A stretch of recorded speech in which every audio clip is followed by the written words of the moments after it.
Police have arrested an 11-year-old boy who was found behind the wheel of a BMW. The 4x4 had cloned registration plates and was towing a suspected stolen caravan along the M1 motorway.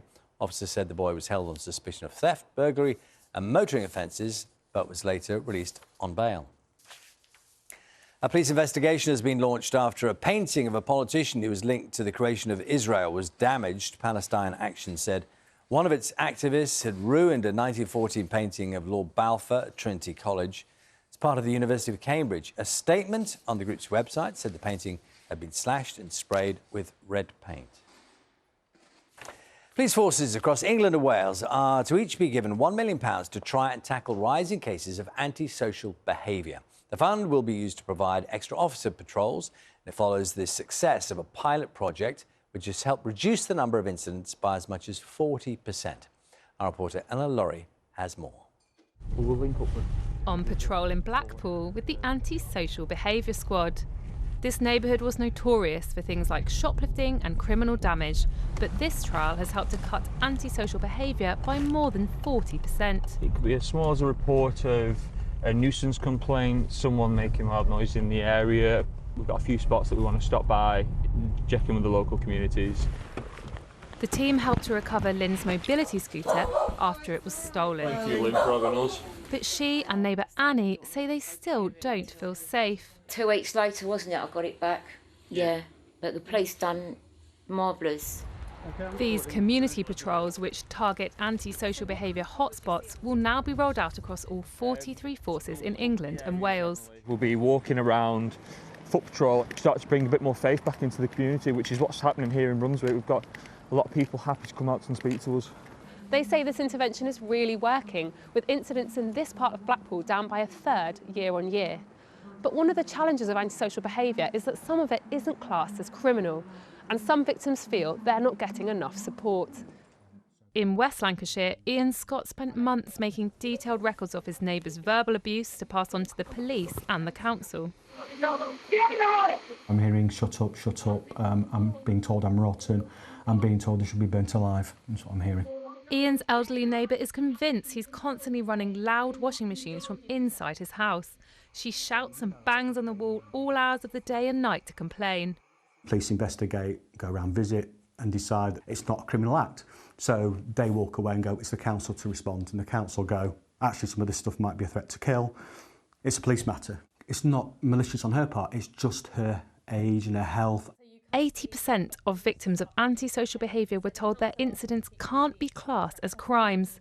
That's according to the charity Victim Support, who want this group to be recognised under the new Victims and Prisoners Bill so that they have certain rights. While Ian feels he's fallen through the cracks, the government's hoping that rolling out more schemes like this one in Blackpool will go some way to making people in other communities feel safer. High five. Eleanor Laurie, BBC News in Blackpool. See you later. Let's have a look at some of your Saturday morning papers for you this morning. Some of the front pages, starting with The Guardian reporting that private hospitals are doing 1 in 10 of all planned NHS operations as patients continue to face long waits for treatment. We've lost faith in justice. That's the headline with The Times, which has interviewed the mothers of 2 students who were fatally stabbed in Nottingham last summer. Later on the programme, we'll hear from the families of those who died. Let's have a look at The Sun. The splashing concerns a woman who, with her first husband, won nearly £150 million on the lottery in 2012. The paper claims she's now separated from her second husband. The Daily Star leads on news that eating fewer calories can help people lose weight. This is news.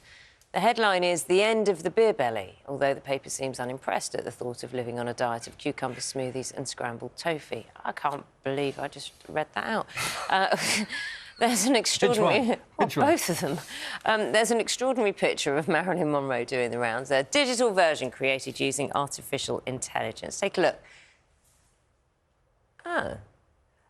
It's going to be able... This AI model is going to be able to speak in her voice, and it's being unveiled at a technology conference in the United States. What? What now? That looks like a picture of Marilyn Monroe. So Yeah, what's the but point? there's We've a got model, pictures isn't of there? Marilyn Monroe. What's the point in creating? No, pictures of because then Marilyn Monroe? it can speak as well. Like She I could suppose- speak. She could speak. I If you want to suppose hear Marilyn Monroe speaking, you watch there are one of many the films, but I think what the point is, it's all the various steps in AI, isn't it? Just demonstrating where AI is going.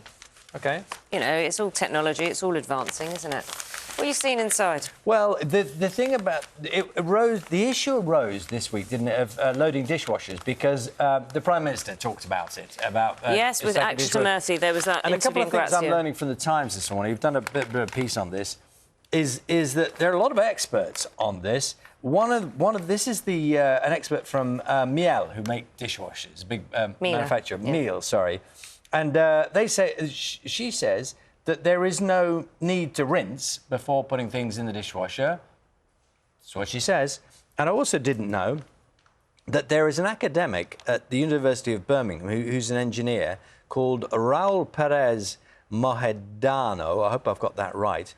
Who is, they think, maybe the only person in the world with a dishwasher PhD. He specifically works on the engineering of dishwashers. And they basically done a rundown on bad stacking and good stacking.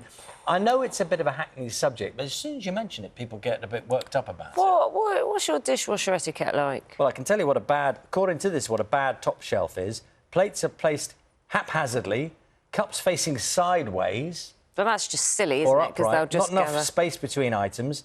But the top shelf, according to the experts, say no need to pre-rinse. Smaller plates stacked evenly 20 millimetres apart. Apparently, is 2 centimetres. Place mugs, tumblers, and containers upside down. The thing is, when people here don't rinse, I think some people here don't scrape either. I kind of accept the don't rinse, but take the lumps of food off your plate. What, entire pieces of food? You'd think, wouldn't you? I've seen people just like filthy plates and you're just like, it's That's just disgraceful. That's disgraceful. Yes. If you've got pictures of you stacking your... Well, you always do. If you've got pictures of you stacking your or a dishwasher this morning- well-stacked, if you think you are the best dishwasher loader stacker, then prove it. Dishwasher loader Just prove stacker. it. You can get in touch. There's the number. You can WhatsApp, you can email, you can use that QR code, which is there. Get your phone, get your camera. Prove that you are the best. Producers are absolutely cursing us right now. It's wonderful. Oh, it's Saturday.